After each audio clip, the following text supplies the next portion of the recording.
Muy buenas noches a todos, yo soy el doctor Luis Flecha. Conmigo van a estar desarrollando lo que corresponde al sistema tegumentario y la glándula mamaria. La piel y sus derivados van a constituir lo llamado tegumento o sistema tegumentario. Este sistema tegumentario es considerado el órgano más grande del cuerpo, ya que va a representar el 15 al 20% de su masa corporal total. Está constituida por dos capas, la epidermis y la dermis, y dentro de la dermis tenemos una capa que corresponde a la llamada hipodermis. Entonces, ustedes, dependiendo de qué libro estén leyendo, van a ver que la piel tiene dos o tres capas. Si tiene tres capas es porque considera la hipodermis una tercera capa, y en el libro que nosotros usamos consideramos como parte de la dermis, por lo tanto tenemos dos capas nada más.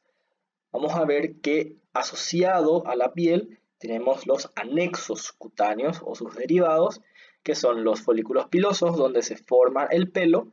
Tenemos las glándulas sudoríparas, tenemos las glándulas mamarias, que son unas glándulas sudoríparas especiales que vamos a ver hacia el final del capítulo.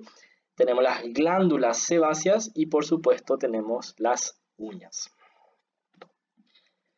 ¿Cuáles son las funciones que tiene el sistema tegumentario? Vamos a ver que tiene una función de barrera, de protección contra los agentes extraños, ¿verdad? Es una barrera, tiene un papel inmunológico, tanto en el sistema inmunológico o en el papel de la inmunidad innata, ¿verdad? O la inmunidad adquirida.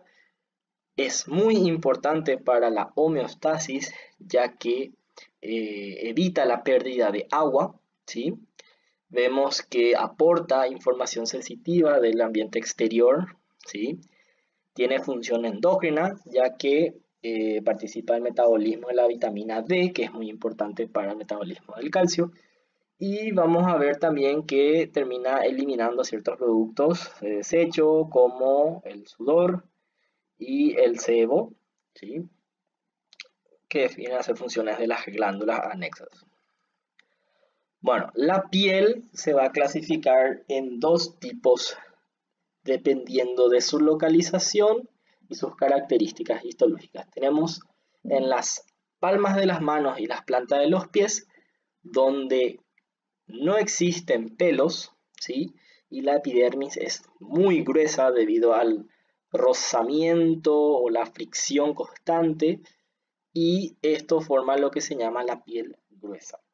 Luego tenemos la piel fina, en donde la piel se caracteriza por tener un espesor menor, ¿sí? Tiene folículos pilosos y se encuentra distribuido en el resto del cuerpo, que no sea las palmas ni las plantas del pie.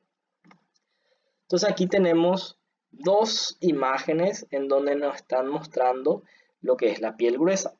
Fíjense, la piel gruesa se caracteriza por tener una capa córnea, que sería la queratina, densa y bien empaquetada, una sobre la otra. Y aquí tenemos otra vez la piel fina, fíjense cómo es mucho más delgada, y esa epidermis, esa capa de queratina, es muy pero muy delgada y impresiona que se está desprendiendo. ¿Okay? Vamos a ver que es muy delgada la epidermis y está asociado a folículos pilosos en casi toda su extensión, o sea, pelos. Entonces aquí tenemos dos imágenes nuevamente para comparar. Una piel gruesa y una piel fina.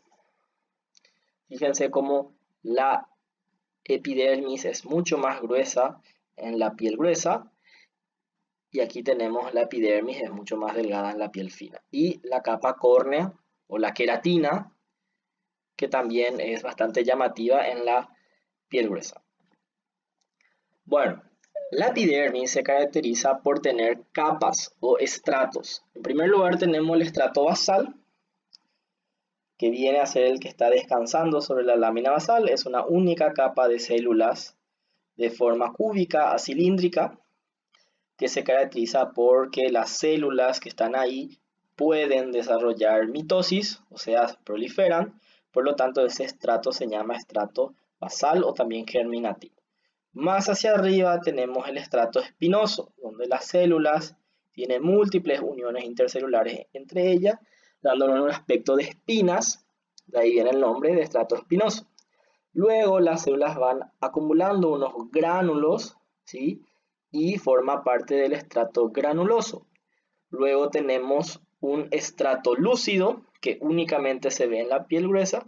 Y por último tenemos un estrato córneo, que corresponde a las células queratinizadas debido al aumento o al depósito completo en su citoplasma de ese material proteináceo que es la queratina. Entonces tenemos el estrato basal, que va siguiendo a lo largo de la lámina basal, el estrato espinoso, después tenemos el estrato granuloso, el estrato lúcido, que es más claro, y el estrato córneo, que corresponde a células ya anucleadas, totalmente compactadas, unidas uno contra sí, y en la parte más superficial impresionan desprenderse. Entonces, como les expliqué, en el estrato basal vamos a tener las células que se encargan de proliferar, por lo tanto hay células madre, está formado por una célula de espesor, son células cúbicas, acilíndricas, son bien basófilas, y asociadas a estas células también podemos encontrar melanocitos a este nivel. Vamos a ver que las células del estrato basal están unidas entre sí por desmosomas y hemidesmosomas. En el estrato espinoso, que viene a ser esta porción que le estoy señalando por arriba del estrato basal, vamos a ver que las células son más grandes, ¿sí? Van a tener como unas prolongaciones unidas entre sí por desmosomas, ¿sí? Que le da un aspecto de espina, de ahí viene el nombre de estrato espinoso. Después tenemos una capa de 1 o 3 células que su citoplasma tiene gránulos, de ahí viene el nombre de estrato granuloso, y este va a corresponder a una tercera capa. Estos gránulos contienen principalmente lo que se llama gránulos de queratoyalina con filagrina y tricoyalina, que es muy importante para aglomerar los filamentos de queratina. Vamos a ver que en esta capa también hay otro tipo de gránulo que se llaman cuerpos laminales, que tienen fosfolípidos. ¿Okay? Eso vamos a hablar con más detalle en las siguientes diapositivas. Después tenemos el estrato lúcido, que es una capa más clara, ¿sí? Que está entre el granuloso y el córneo, y es simplemente un defecto en la tinción, en el procesamiento, ¿sí? Y el estrato córneo, donde las células ya perdieron totalmente su núcleo, dentro de su citoplasma almacenaron grandes cantidades de queratina, ¿sí? Y van a formar una barrera impermeable al agua. ¿Okay? El espesor es variable, va a depender si la piel es fina, gruesa, ¿sí? Y su principal función es de servir de barrera contra el agua. Entonces tenemos el estrato basal, que descansa sobre la lámina basal, donde tenemos las células epidérmicas, también llamadas queratinocitos, y asociado a ellos tenemos los melanocitos. Más hacia arriba tenemos el estrato espinoso, donde las células también se llaman espinocitos, ¿sí?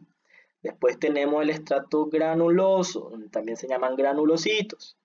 Y por último tenemos el estrato córneo, ¿sí? Y el estrato lúcido, que se hubiese visto si esto hubiese correspondido a una piel gruesa, pero corresponde a una piel fina.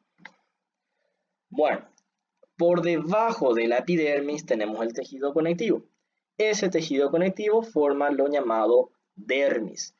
En la dermis vamos a ver estructuras que sobresalen, ¿sí? Hacia la epidermis, que protruyen formando papilas o crestas, ¿sí? Y esas estructuras forman lo que se llama las uniones dermoepidérmicas, ¿sí? Vamos a tener la dermis papilar, que es una porción de la dermis que se caracteriza por tener un tejido conectivo más laxo, y una dermis reticular más profunda que se caracteriza por tener un tejido conectivo más denso. ¿Ok? Entonces, fíjense cómo la dermis, que es el tejido conectivo que está por debajo de la epidermis, va adoptando unas protrucciones hacia la epidermis. Eso se llaman papilas dérmicas. Y la epidermis se invagina hacia abajo formando crestas interpapilares. ¿Ok? Entonces, cuanto más crestas y cuantas más papilas tenga, quiere decir que esa piel más tensión sufre, y eso es lo que se ve característicamente en la piel gruesa. Entonces, una imagen de piel gruesa. Dentro de las papilas dérmicas, el tejido conectivo es más laxo, de ahí viene el nombre de dermis papilar, y más en profundidad, la dermis es de tejido conectivo más denso, se llama dermis reticular. Entonces aquí tenemos la dermis papilar y en profundidad la dermis reticular. Bueno, por debajo de la dermis vamos a tener una capa de tejido adiposo predominantemente y va a formar lo que se llama la hipodermis. ¿Ok? Fíjense la gran cantidad de tejido adiposo que tenemos a este nivel. Bueno, ¿cuáles son las células propiamente dichas de la epidermis? Vamos a ver que dentro de las células que forman parte del espesor de la epidermis, la que mayor representa es o vienen a ser los llamados queratinocitos. Son las células epidérmicas propiamente dichas. Representan el 85% de las células. El 5% son las células que producen el pigmento melánico, ¿sí? O la melanina, que son los melanocitos. Luego tenemos las células de Langerhans, que son células presentadoras de antígeno, con funciones muy similares a un macrófago. Y por último, las células de Merkel, ¿sí? Que se encuentran en la capa basal también, asociado a los melanocitos. Y las células de Langerhans se encuentran en el estrato espinoso.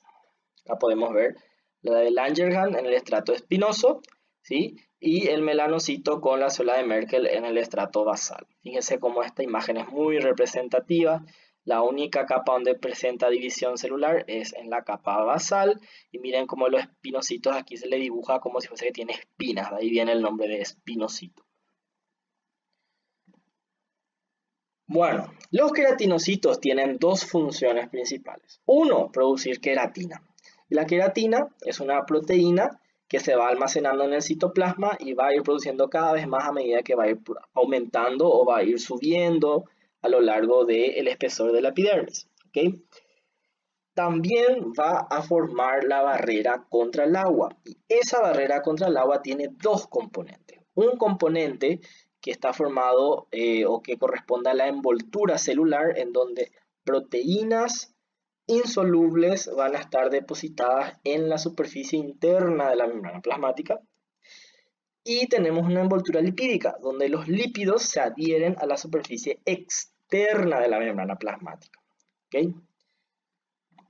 Entonces, fíjense, vamos a tener aquí, tenemos las células del estrato basal, el espinoso, granuloso y el córneo. A medida que va a ir aumentando, subiendo hacia arriba, las células van a ir aumentando su contenido de queratina en el citoplasma. Cuando llega al estrato córneo, esa célula pierde su núcleo, por lo tanto sufre un proceso de muerte celular, ¿sí? Su citoplasma almacena grandes cantidades de queratina y esa queratina se encuentra ensamblada o aglomerada debido a los contenidos que se encuentran dentro de los gránulos de queratoyalina. ¿Y qué tenemos dentro de los gránulos de queratoyalina? Principalmente la filagrina, ¿sí?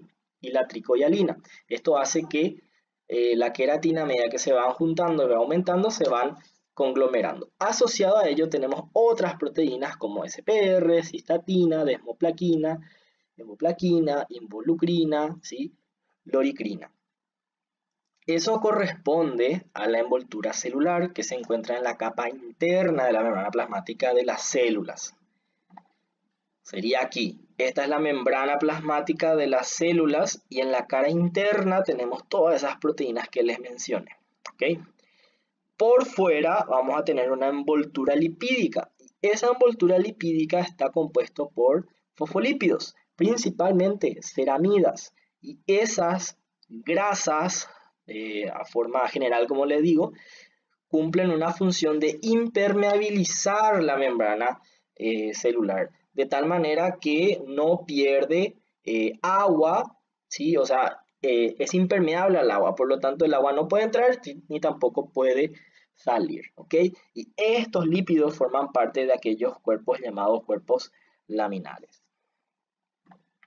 Acá tenemos otra imagen donde podemos ver cómo su citoplasma va a ir almacenando, ¿verdad? La queratina.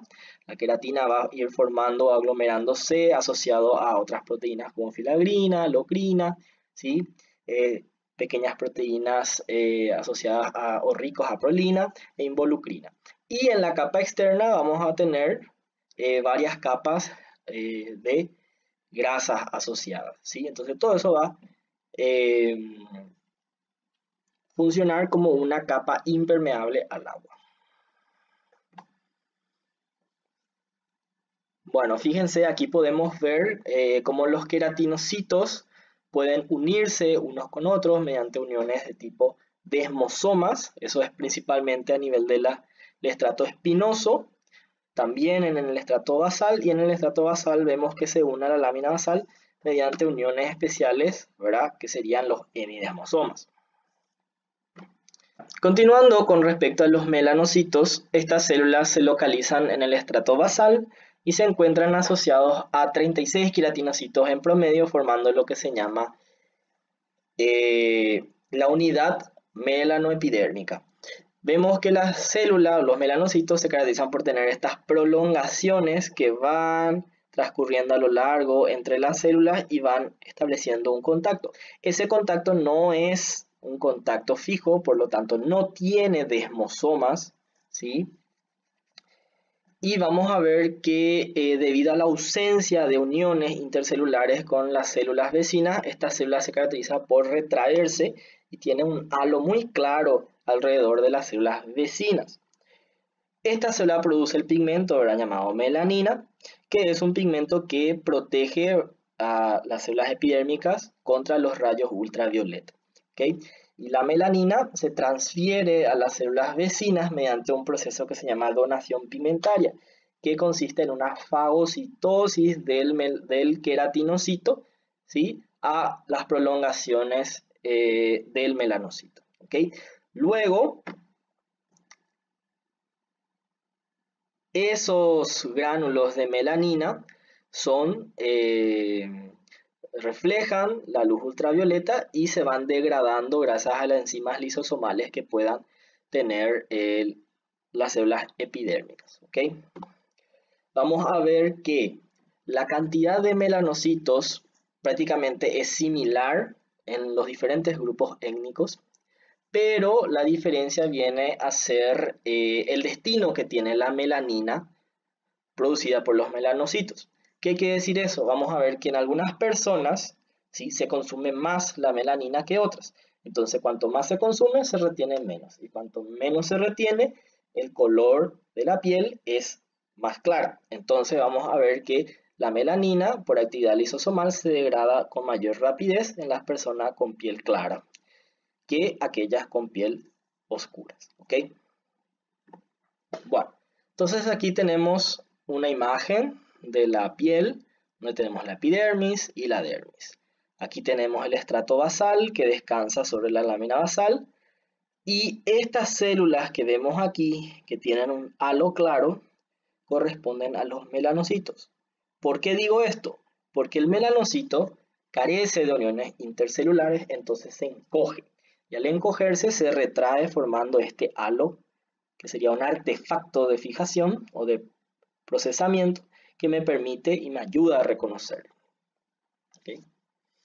Y aquí podemos ver cómo las células epidérmicas tienen dentro de su citoplasma ese pigmento de melanina que le fue donado por los melanocitos. Generalmente el melanocito no se le ve con su pigmento porque ya donó a sus células vecinas. Luego tenemos las células de Langerhans. Las células de Langerhans tampoco establecen uniones con los queratinocitos. No tiene desmosomas con los queratinocitos. Entonces, ¿qué ocurre? También se retrae formando este halo claro. Pero ¿cuál es la diferencia? Que estoy en el estrato espinoso. ¿Okay? Tanto célula de Langerhans como melanocitos son muy parecidos. La diferencia es el estrato. En el estrato basal tengo el melanocito. En el estrato espinoso tengo a la célula de Langerhans. ¿Por qué? Porque ambas células no tienen uniones intercelulares con las células epidérmicas. ¿Okay? Esta célula deriva de la médula ósea, de los monocitos. Forma parte del sistema mononuclear fagocítico, por lo tanto son células presentadoras de antígeno, o sea que expresan moléculas de histocompatibilidad de tipo 2, que es propio de las células presentadoras de antígeno, ¿sí? Y también expresan receptores para la fracción C de anticuerpos, ¿verdad? De tipo IgG, y receptores de complemento.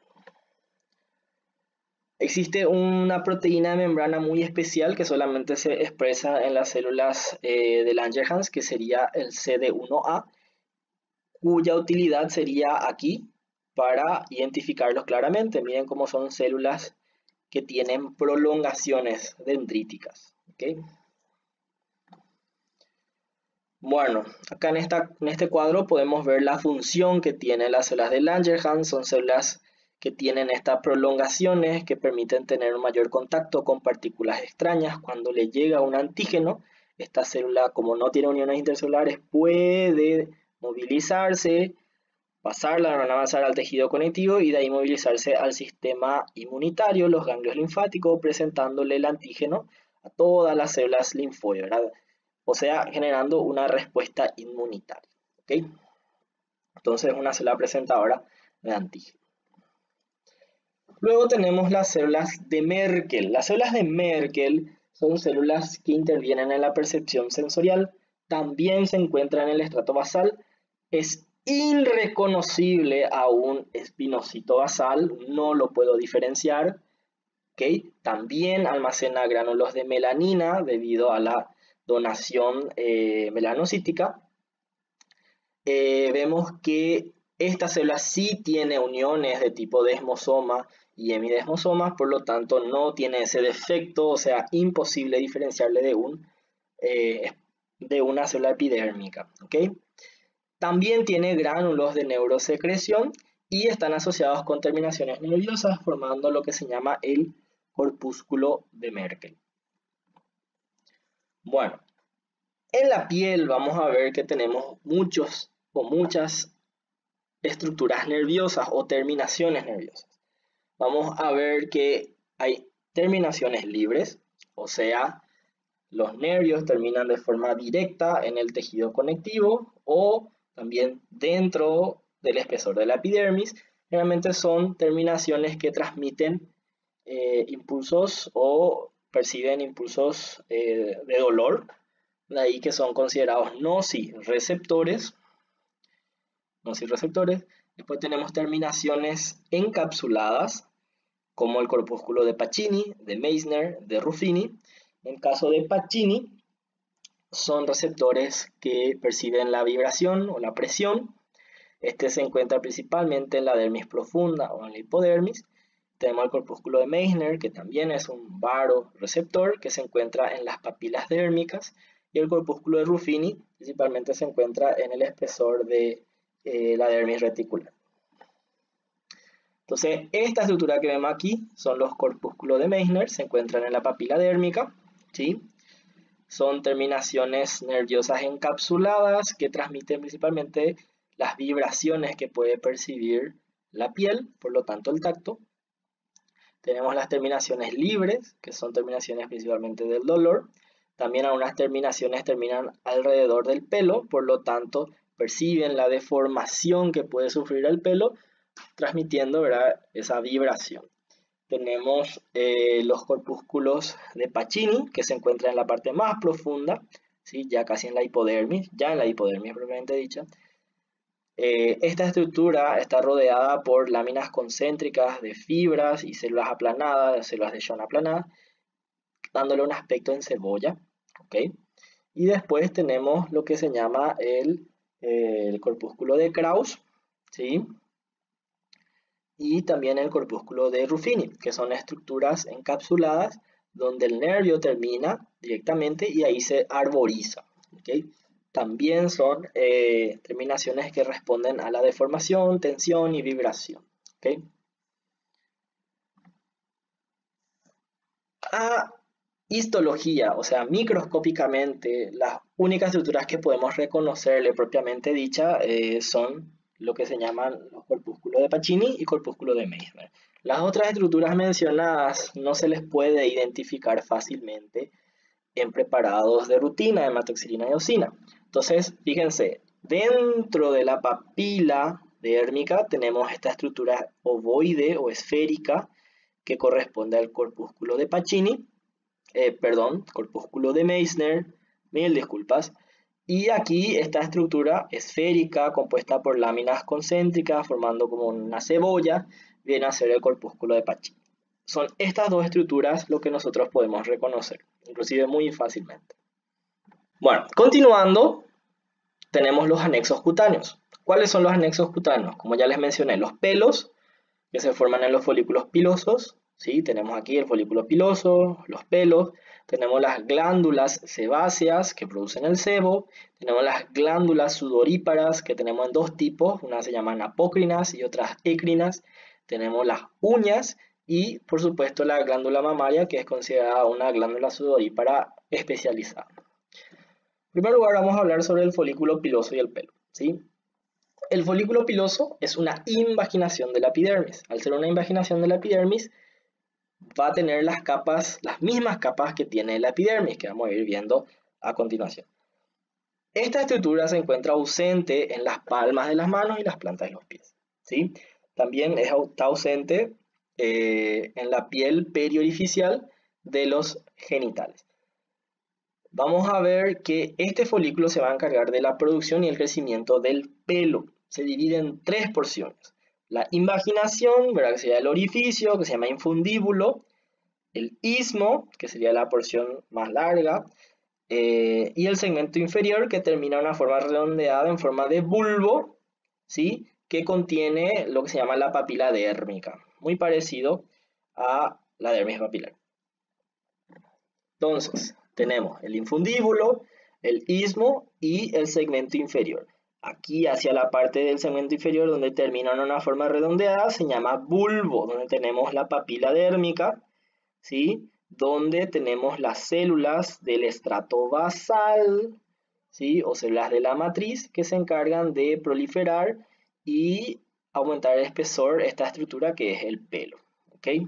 Entonces las células de la matriz del pelo están próximas al bulbo y a la papila y son células que se dividen y proliferan rápidamente, responsables del crecimiento del pelo. O sea, es muy parecido al estrato basal. Y también ahí tenemos melanocitos, de ahí la coloración de los pelos. ¿Okay? Bueno, en esta imagen podemos apreciar lo que es el istmo y el segmento inferior. No podemos ver el infundíbulo. Dentro del folículo piloso tenemos aquí al pelo. Y aquí en el segmento inferior apreciamos esta sobrelevación de la dermis que forma lo que se llama la papila dérmica. Y sobre él, en lugar de tener el estrato basal de la epidermis, lo llamamos estrato de las células matriciales, donde tenemos las células que tienen capacidad de hacer mitosis y su proliferación depende del crecimiento del pelo. Esta capa se caracteriza por tener también melanocito, que le da el pigmento de melanina que le da el color al pelo. ¿Okay? Los folículos pilosos se caracterizan por tener varias capas. ¿Okay? Estas capas no son muy fáciles de reconocer y únicamente puedo reconocerle completamente las capas, o mejor las puedo identificar si hago un corte a este nivel, que sería a nivel del istmo. Si yo hago un corte a este nivel, no voy a poder apreciar todas las capas, de ahí la dificultad. En cambio, si hago un corte a este nivel, sí voy a poder ver todas las capas más fácilmente, ¿ok?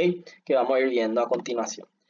¿Cuáles son estas capas? En primer lugar, vamos a ver la estructura central, que es el pelo. El pelo se caracteriza por tener tres capas, ¿sí? Vamos a tener en cuenta este cuadrado, ¿sí? Fíjense el pelo, que sería esta estructura central, y vamos a ver qué capas la componen. Vamos a tener al pelo con sus tres capas que vienen a ser la parte central, por supuesto la médula.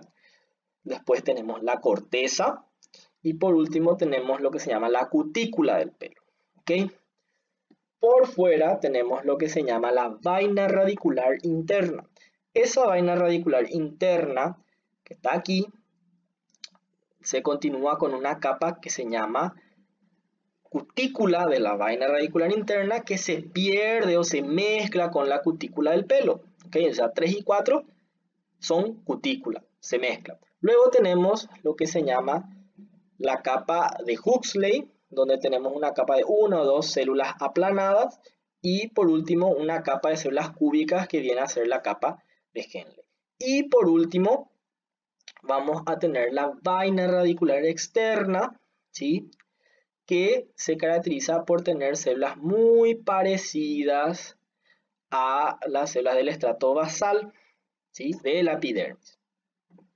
Entonces, esto es un corte transversal del folículo piloso y el pelo. Donde tenemos aquí el pelo, vamos a tener la médula, la corteza y la cutícula. Luego vamos a tener aquí la vaina radicular interna y por último la vaina radicular externa. Y por fuera tenemos lo que se llama la capa vítrea, que está rodeado rodeado por una lámina basal gruesa, ¿ok? Y fibroblastos. Entonces, fíjense, tenemos aquí la vaina radicular interna y aquí la vaina radicular externa. Y por último, la capa vítrea.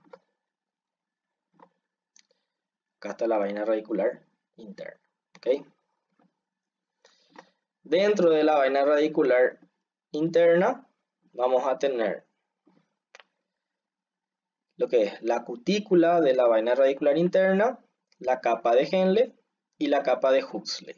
La capa de Huxley se caracteriza por tener células aplanadas y la de Henle células cúbicas o cilíndricas. Entonces aquí tenemos el segmento inferior y aquí tenemos lo que es el istmo. Tenemos el pelo, la vaina radicular interna y la vaina radicular externa. Y por último, la vaina folicular o también llamada capa vítrea, donde podemos ver el pelo con su médula, ¿sí? Tenemos la corteza y la cutícula, ¿sí? Luego la vaina radicular interna con su cutícula, célula de Henle, de Huxley, y por último la vaina radicular externa. Y por último la capa vítrea. Bueno, continuando tenemos las glándulas sebáceas. Las glándulas sebáceas se caracterizan por ser parte de los folículos pilosos. Son apéndices de los folículos pilosos. O sea, casi siempre va a estar asociado a un folículo piloso. Abunda en la región de la cara, el cuero cabelludo y la frente, ¿sí? Su producto de secreción es lo que se llama el sebo, un producto grasoso oleoso que se secreta mediante el mecanismo que se llamaba secreción de tipo Locrina, en donde todas las células secretoras mueren mediante un mecanismo de apoptosis y todo su contenido va con la secreción, ¿ok? Esta glándula morfológicamente era una glándula alveolar ramificada. Las células se caracterizan por tener un citoplasma muy claro, vacuolado debido a la presencia de grandes contenidos de lípido en su citoplasma. Y vemos que estas células se desprenden, ¿sí?, y mueren y todo su contenido va dentro de la luz del pelo, formando parte de la secreción, ¿verdad?, grasosa oleosa que es el sebo, ¿ok? Después tenemos las glándulas sudoríparas. Hay dos tipos de glándulas sudoríparas. Tenemos las glándulas sudoríparas écrinas y las glándulas sudoríparas apócrinas. Las écrinas son aquellas glándulas mayor distribuidas, en cambio las apócrinas solamente se encuentran en ciertos lugares. Ambas glándulas son glándulas tubulares, simples, enrolladas. ¿Se acuerdan? Esta, en especial, la écrina, se localiza en la piel en mayor parte del cuerpo, a excepción de los labios, la región axilar, la región genital, ¿sí?, donde las glándulas son de tipo apócrina. Su producto de secreción es el sudor, y la eliminación de sudor, líquido, agua, es importante para la termorregulación, ¿ok? Entonces, vamos a ver que las glándulas sudoríparas se caracterizan por ser glándulas tubulares enrolladas, ¿sí?, donde esto corresponde a un tubo que se va a ir dando vuelta y se va continuando con todas las luces que vemos aquí. Tenemos una porción excretora y una porción secretora. La porción excretora viene a ser esta porción donde el citoplasma de la célula es más escaso y le da un color más oscuro, ¿ok? Y esta porción más clara va a corresponder a la porción secretora. ¿Ok? Como les mencioné, se encuentran en la dermis o en la hipodermis, ubicados en todo el cuerpo, a excepción de ciertos lugares, ¿sí?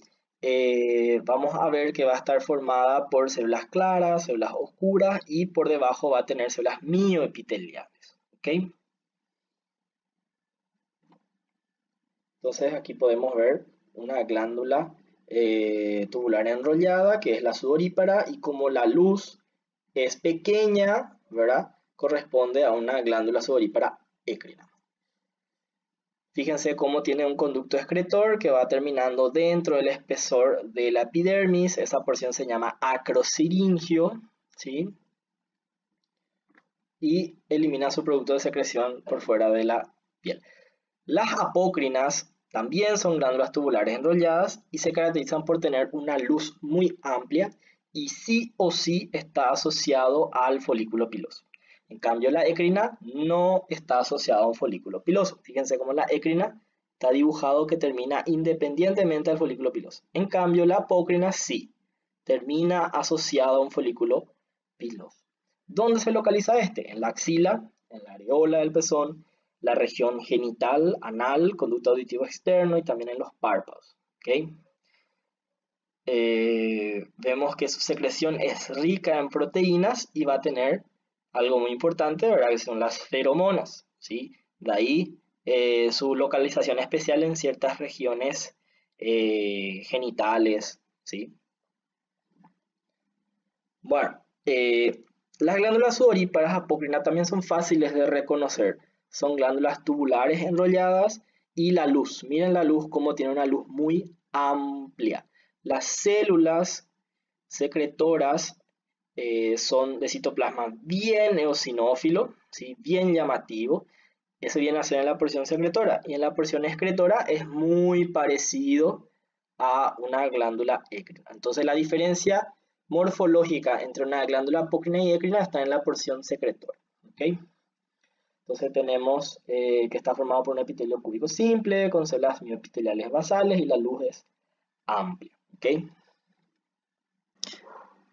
Bueno, continuando con respecto a la glándula mamaria, podemos decir que es un órgano glandular pal con un abundante tejido adiposo conectivo y que alcanza su desarrollo completo en la mujer al llegar a la pubertad y está íntimamente relacionado con el embarazo y la lactancia.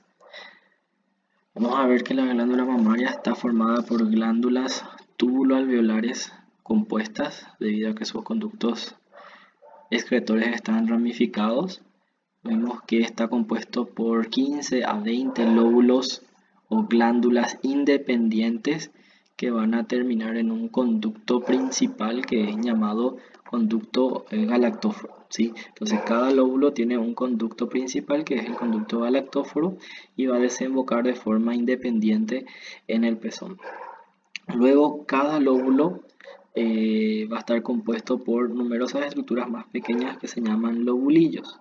Y cada lobulillo con un conducto ramificado va a formar lo que se llama unidad ducto lobulillar.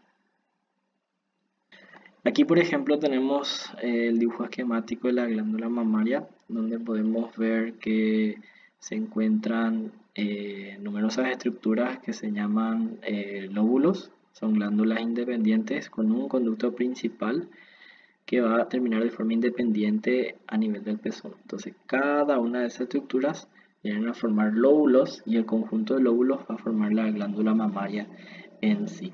Cada lóbulo otra vez se vuelve a dividir en compartimentos más pequeños, que son estas estructuras que vemos, que son los lobulillos, ¿sí? Macroscópicamente la mama se caracteriza por tener, ¿verdad? Una región más hiperpigmentada, que es lo que se llama la areola, que es epitelio plano estratificado queratinizado con una mayor pigmentación debido a mayor depósito de melanina. Y vamos a ver que en la región central vamos a tener el pezón, que es una región sobrelevada, más rugosa, que se caracteriza por tener fibras musculares lisas en la dermis, cuya contracción es importante, ¿verdad?, para la retracción o para la erección del pezón.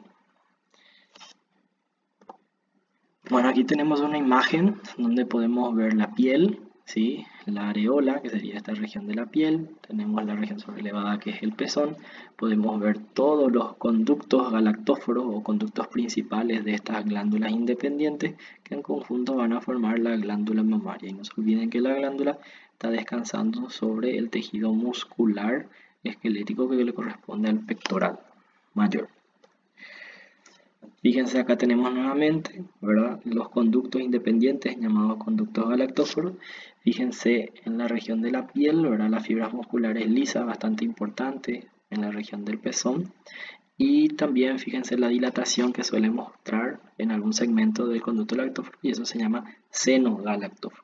Luego estos se van ramificando, formando conductos y nuevamente los lobulillos, que vamos a ir viendo posteriormente. Estos conductos galactóforos se caracterizan por tener un epitelio diestratificado, compuesto por células superficiales cúbicas, y las células basales se caracterizan por ser células mioepiteliales. ¿Okay? Ya en la región de la desembocadura, cuando se continúa con la piel, va a tener un epitelio bastante similar a la piel, por lo tanto esta región ya va a ser un epitelio plano, estratificado, queratinizado. Entonces aquí podemos ver el conducto galactóforo, donde tiene claramente un epitelio estratificado y las células superficiales son cúbicas. Aquí tenemos otro esquema donde podemos ver el conducto galactóforo, una glándula independiente, su conducto principal, que se va ramificando, originando lobulillos. Cada lobulillo va a formar lo que se llama la unidad ducto lobulillar, ¿sí?, o terminal ducto lobulillar, que está formado por numerosos lobulillos y su conducto terminal. Podemos ver que en esta imagen tenemos el conducto terminal, que después se va a juntar con otro conducto terminal y van a terminar desembocando en el conducto galactóforo. Y aquí dentro de esta estructura esférica vamos a tener los lobulillos formados por acinos o estructuras esféricas, que viene a ser la porción secretora. Entonces esto viene a ser la unidad ducto lobulillar terminal. Aquí tenemos otra imagen donde estamos señalando, ¿verdad?, lo que es el conducto interlobulillar, ¿sí? Tenemos un lobulillo, otro lobulillo, y entre ellos tenemos el conducto interlobulillar. Entonces estos conductos otra vez van a desembocar en el conducto galactóforo. Entonces, repasando, tenemos esta estructura esférica compuesta por estructuras redondeadas, que son los lobulillos.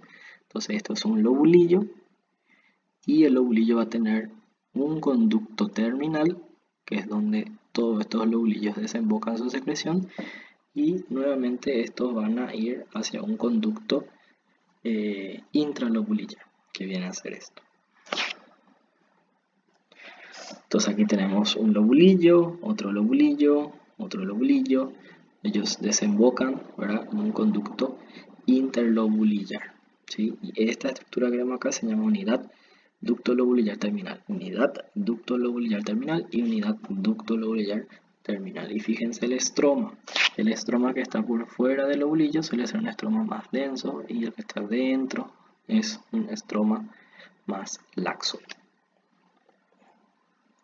Acá podemos ver otra imagen donde tenemos la piel, el pezón, y vemos aquí los conductos galactóforos. Vemos segmentos dilatados que vienen a ser los senos galactóforos. Y fíjense estas zonas donde se ven fibras musculares lisas dispersas, que son importantes, ¿verdad?, para la erección del pezón. Acá tenemos otra vez la piel, fíjense los conductos galactóforos y esta dilatación que corresponde a los senos galactóforos. Podemos ver que en la región de la piel hay glándulas sebáceas independientes que terminan directamente en la piel sin ningún anexo cutáneo, formando unas sobreelevaciones o rugosidades en el pezón o en la areola, que se llaman tubérculos de Morgani. Bueno, ¿cómo está formado el epitelio dentro de los conductos o dentro de los lobulillos? En primer lugar tenemos los conductos interlobulillares, que son estos conductos que están aquí, que están entre los lobulillos se caracteriza por tener un epitelio cilíndrico y por debajo células mioepiteliales, ¿sí? El epitelio superficial es cilíndrico, ¿sí? Como podemos ver aquí, y por debajo las células epiteliales, mioepiteliales. Ya en el conducto terminal, el epitelio se vuelve más bajo, siendo un epitelio cúbico estratificado, ¿verdad? Tenemos las células superficiales cúbicas y por debajo las células mioepiteliales. Y aquí tenemos otra imagen donde nos muestra la unidad ducto lobulillar, donde tenemos los lobulillos, los conductos terminales y ya por fuera tenemos el conducto interlobulillar.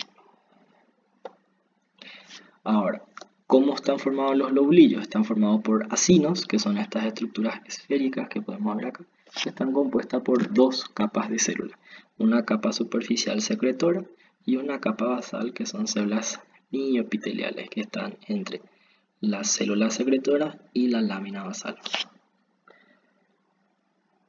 Fíjense nuevamente el estroma que está entre las glándulas, como es un epitelio, como es un estroma muy laxo, ¿verdad? Muy celular y poco fibroso. Bueno, la glándula mamaria es una glándula que se caracteriza por sufrir modificaciones a lo largo del ciclo femenino. Vamos a ver que a lo largo del ciclo menstrual sufre algunos cambios debido a las hormonas. Vemos que en el periodo proliferativo, ¿sí? Donde predomina la secreción de estrógeno, generalmente existe un ligero aumento de los números de ductos terminales, y en la fase secretora, ¿sí? Donde predomina la secreción de progesterona, generalmente las células suelen aumentar de altura, ¿sí? Estos cambios son muy sutiles, no son muy pronunciados, pero sí a la hora del embarazo los cambios que sufren secundariamente a las hormonas es bastante pronunciado. Podemos ver que en el primer trimestre se forman un mayor número de ductos terminales con lobulillos nuevos. Vamos a ver que en el segundo trimestre las células epiteliales de los alveolos empiezan a crecer de altura, volviéndose cada vez más cilíndricos, ¿sí? Vamos a ver que los alveolos se van a ensanchar adquiriendo una luz. En el tercer trimestre ya va a haber una maduración de los alveolos, adoptando características secretoras, van acumulando vesículas secretoras, lípidos en su citoplasma. Y también vamos a ver que dentro de la luz va a haber una acumulación de ese material, ¿sí? A lo largo de todas estas modificaciones del epitelio glandular también vamos a ir viendo que el estroma va a ir disminuyendo, o sea que va disminuyendo el tejido conectivo y adiposo en la glándula mamaria. Entonces aquí tenemos una imagen microscópica de una glándula mamaria donde podemos ver el aumento del color azul debido al aumento del número de células dentro de los lobulillos, y el tejido conectivo va a ir siendo reemplazado cada vez más. Acá tenemos una imagen a mayor aumento donde podemos ver los lobulillos como adoptan una luz mucho mayor, mucho más amplia, y el número de los lobulillos también está aumentado. Y pueden ver cómo la luz tiene un contenido eosinófilo, ¿verdad? Que es la secreción de la leche. Acá podemos ver nuevamente el lobulillo, ¿sí? El ducto terminal, y miren cómo las luces son amplias y tienen un material eosinófilo en su interior, que es la leche. Acá podemos ver nuevamente los lobulillos con los acinos ampliamente de luces abiertas, el estroma laxo con abundantes células inflamatorias lleno de plasmocitos que van a secretar anticuerpos que van a ir formando parte del contenido de la leche. Y así. Bueno, ¿qué es la leche? La leche es el líquido acuoso, ¿verdad?, con nutrientes necesarios para el crecimiento del niño. Vamos a ver que su contenido tiene tanto proteínas, aguas, lípidos, ¿verdad?, en diferentes concentraciones. Las proteínas que forman parte de la leche se secretan mediante un mecanismo, ¿verdad?, que es la secreción merocrina, donde el retículo endoplasmático rugoso sintetiza la proteína, lo empaqueta en el Golgi y lo libera por exocitosis sin pérdida de membrana. Ya la grasa se secreta por secreción apócrina, ya que el retículo endoplasmático liso lo sintetiza y estas se van almacenando en el citoplasma y luego son liberadas con una delgada capa de membrana del citoplasma. Entonces existe una mínima pérdida de membrana y citoplasma, por lo tanto la secreción es apócrina. Y no se olviden también que dentro del contenido de la leche, como cualquier glándula, tenemos anticuerpos, especialmente anticuerpos de tipo A. Bueno, esta imagen nos esquematiza prácticamente todo la fisiología de la glándula mamaria. Podemos ver las células del lobulillo, las células secretoras, y por debajo las células basales. Y vemos cómo las células basales o mioepiteliales están entre la lámina basal y la célula secretora. Ahora, la célula secretora, no se olviden, secreta proteínas mediante una secreción de tipo merocrina, grasa mediante una secreción de tipo apócrina, y el otro contenido secretor viene a ser los anticuerpos, ¿sí? IgA. Vemos que las células secretoras tienen receptores para prolactina, y es la prolactina la que va a estimular la producción de la leche. Sin embargo, las células mioepiteliales tienen receptores para oxitocina, y la función de la oxitocina es realizar la contracción de la célula mioepitelial para el vaciamiento del contenido dentro de la luz de los alvéolos. Entonces, la oxitocina produce la eyección de la leche y la producción, la prolactina.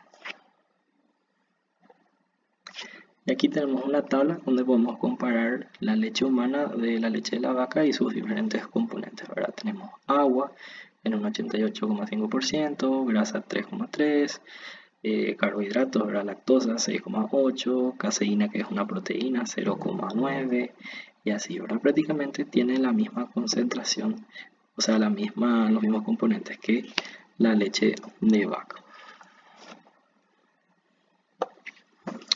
Bueno, entonces para ir terminando, para resumir, la glándula mamaria sufre diferentes cambios fisiológicos a lo largo de la vida. Podemos ver que la mama de la mujer adulta se caracteriza por tener esos lobulillos que son asinos pequeños, muy similares unos de otros.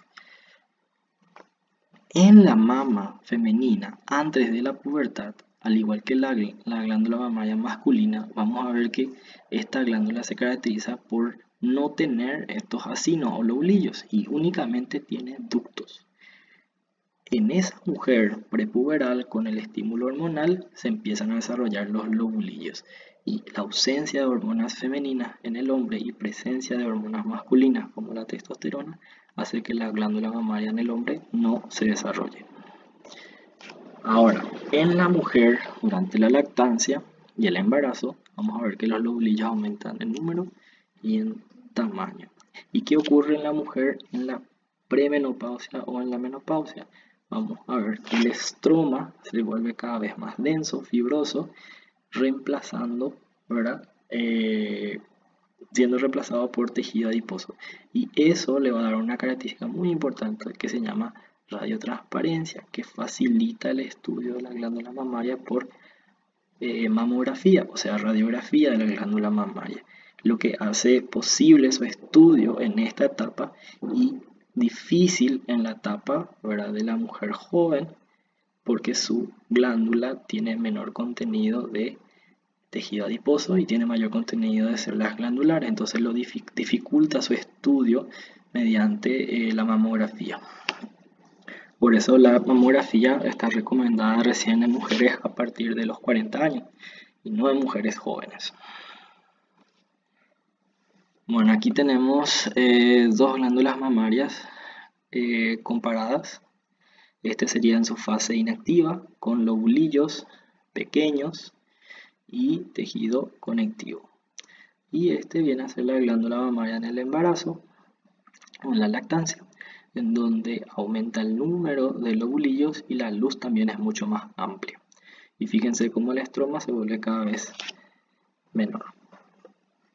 Acá podemos ver una glándula mamaria inactiva de una mujer en etapa fértil y esta sería su mamografía. Fíjense cómo la mama es muy densa, prácticamente no se puede apreciar muchos detalles.